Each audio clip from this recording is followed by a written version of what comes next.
ایک دن جنگل میں ایک شیر رہتا تھا جس کا نام شیر خان تھا۔ شیر خان جنگل کا بادشاہ تھا، اس کی طاقت اور بہادری سے تمام جانور ڈرتے تھے۔ وہ ہمیشہ اکیلا رہتا تھا کیونکہ دوسرے جانور اس سے خوفزدہ رہتے تھے اور اس کے ساتھ دوستی نہیں کرنا چاہتے تھے۔ شیر خان کو ہمیشہ یہ احساس ہوتا کہ وہ طاقتور ہے مگر اکیلا ہے۔ ایک دن جنگل میں ایک خرگوش آیا۔ شیر خان نے اسے دیکھا اور قریب جا کر پوچھا، تمہیں مجھ سے خوف نہیں آیا؟ خرگوش نے مسکرا کر جواب دیا، نہیں شیر خان، مجھے تمہاری طاقت سے نہیں بلکہ تمہاری دلی محبت سے خوف آنا چاہیے۔ شیر خان حیران ہو گیا اور اس نے خرگوش سے پوچھا، تمہاری باتوں کا کیا مطلب ہے؟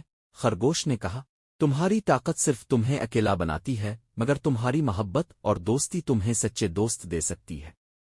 شیر خان نے خرگوش کی بات پر غور کیا اور فیصلہ کیا کہ وہ اپنی طاقت کو دوسروں کی مدد کے لیے استعمال کرے گا۔